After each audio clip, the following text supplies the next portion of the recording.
The Price of Perfection. Dr. Evelyn Varelli did not set out to defy God. She only wanted to slow the decay. After 20 years studying cellular regeneration at her secluded lab outside Boston, Evelyn discovered what she called Aeternum, a pearlescent serum that rewrote the body's epigenetic code.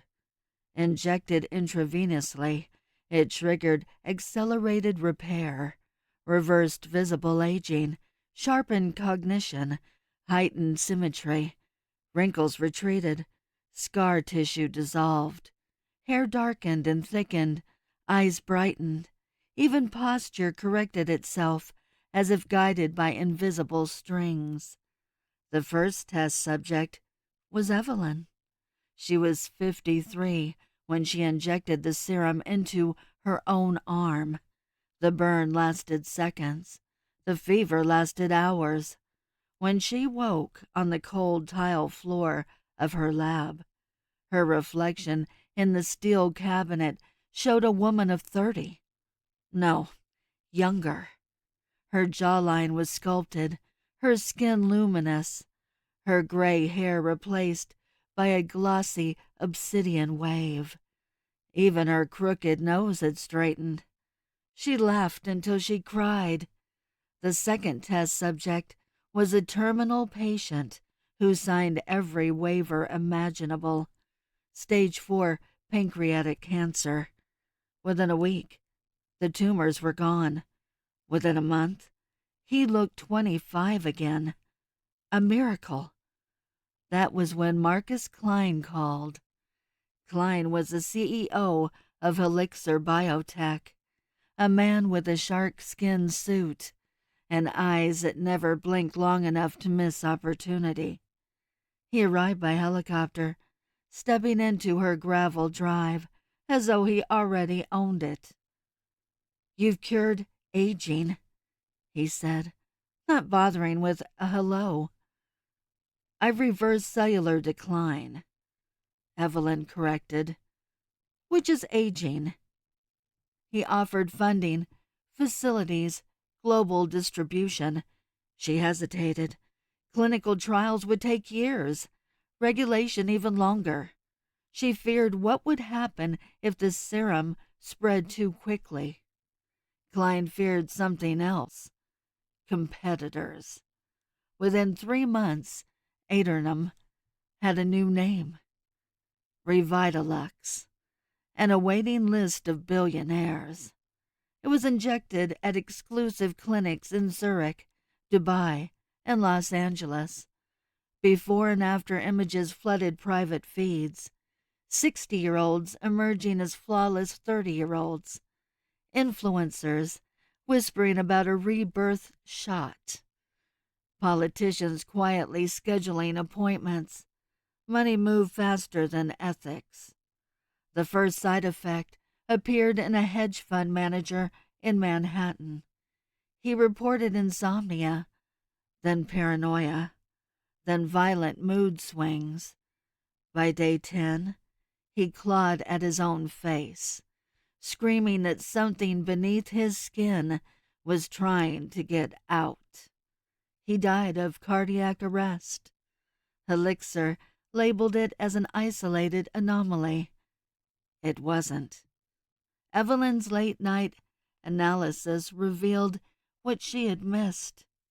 Aeternum did not simply repair cells. It reactivated dormant embryonic pathways, primal generic scripts designed for rapid growth. The body complied, but so did things it had long suppressed. In some recipients, bone density increased beyond structural tolerance. Hair grew internally, fine, pale filaments threading through muscle. Teeth developed secondary roots. One woman's fingerprints vanished, her skin smoothing into featureless perfection. She suffocated when her airway tissues thickened. And then there were the psychological changes. Patients reported heightened perception at first, colors richer, sounds sharper. Then came something else: predatory focus. Empathy dulled, hunger intensified, libido became obsession. Several clients were arrested for sudden, brutal crimes. One bit a rival's ear off during a board meeting, smiling through blood as though tasting something exquisite. Evelyn begged Klein to halt distribution. "Demand is astronomical," he replied. "We refine dosage. We tweak the formula. Early adopters understand risk." "They're not understanding it," she said. "You're hiding it." Klein leaned forward. "Perfection always has a price. People will pay." But the serum had already slipped beyond Helixer's control. A lab technician sold vials on the dark web. Counterfeiters diluted it with saline, and worse. Desperate people injected themselves in motel rooms and bathroom stalls. A viral challenge, #NewMe, spread across encrypted channels. Emergency rooms filled with the beautiful and dying. Some transformations were subtle and more terrifying for it. Couples reported their rejuvenated spouses feeling wrong. Movements too fluid, smiles too wide, an uncanny symmetry that made children cry. One mother found her restored teenage son standing over her bed at night, watching her breathe with clinical curiosity. Autopsies revealed organs arranged slightly differently than standard human anatomy, as if evolution had been nudged sideways. Evelyn isolated the cause.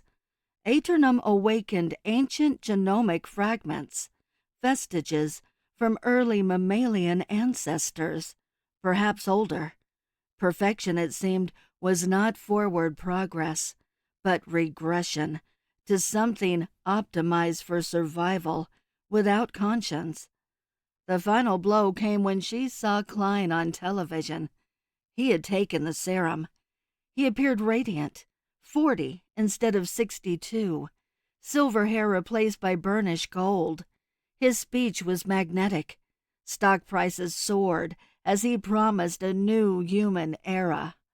But when the camera zoomed close, Evelyn saw it, his pupils dilating vertically for a fraction of a second, a flicker. Reptilian.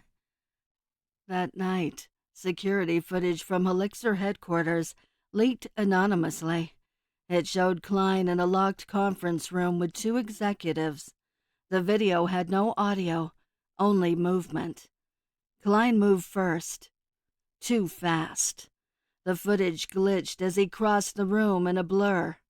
When the image stabilized, one executive lay twitching on the floor.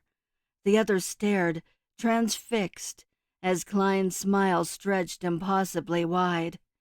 The recording cut to black. By morning, markets had crashed. Government scrambled to ban Revitalax, but the serum was everywhere now. Copied, reformulated, mutated. Evelyn stood alone in her lab, syringe trembling in her hand. She had engineered a second compound, an inhibitor designed to shut Aeternum down, to re-silence what she had awakened. She hesitated. Outside, a news report blared from a passing car, sightings of enhanced individuals organizing in secret, stronger, faster, more beautiful than any human had a right to be. Perfect.